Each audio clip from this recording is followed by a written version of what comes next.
राज्यसभा निवडणुकीच्या पार्श्वभूमीवर भारतीय जनता पार्टीने आपल्या 4 उमेदवारांची अधिकृत यादी जाहीर केली आहे। या यादीत पक्षाने अनुभवी आणि संघटनात्मक पातळीवर भक्कम कामगिरी करणाऱ्या नेत्यांना संधी देत आगामी राजकीय समीकरणांची स्पष्ट झलक दाखवली आहे। यामध्ये पक्षाचे ज्येष्ठ नेते विनोद तावडे यांना राज्यसभेची उमेदवारी देण्यात आली आहे। संघटन कौशल्य आणि राज्यातील राजकारणातील दीर्घ अनुभवाच्या बळावर तावडे यांना ही संधी देण्यात आल्याचं मानलं जात आहे। शिक्षण मंत्री पदासह विविध जबाबदाऱ्या त्यांनी यशस्वीरित्या पार पाडल्या आहेत।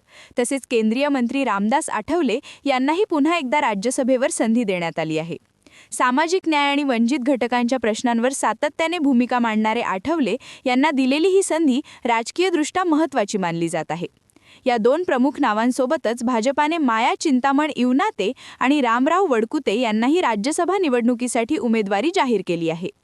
पक्ष संघटनेत कार्यरत असलेल्या आणि विविध स्तरांवर योगदान देणाऱ्या या दोन्ही उमेदवारांच्या निवडीमुळे भाजपाने सामाजिक आणि प्रादेशिक समतोल साधण्याचा प्रयत्न केल्याचे दिसून येते।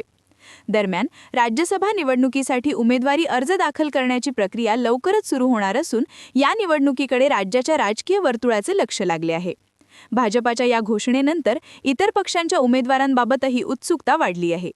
कॅमेरामॅन सचिनसह सनी भोंगाडे, शंखनाद न्यूज, नागपूर। क्या आप भी चाहते हैं जटिल रोगों पर विशेष रूप से आयुर्वेदिक उपचार? तो मिलिए 77 वर्षों से आयुर्वेद सेवा में लगी हुई शिवशंकर आयुर्वेदिक एजेंसी। अनुभवी वैद्य डॉक्टर, सभी प्रसिद्ध कंपनियों की दवाइयाँ और सभी प्रकार की जड़ी बूटियों और रोग प्रतिकारक शक्ति बढ़ाने के लिए कई प्रकार की दवाइयाँ प्राप्त करने का एकमात्र विश्वसनीय स्थान। हमारे यहाँ सभी प्रतिष्ठित कंपनियों की दवाइयाँ उपलब्ध है। समय सुबह 10 बजे से रात 9 बजे तक। तो फिर इंतजार किस बात का? महाजन मार्केट के पास, टेम्पल बाजार रोड, सीताबर्डी, नागपुर। 8605245080 9112079000।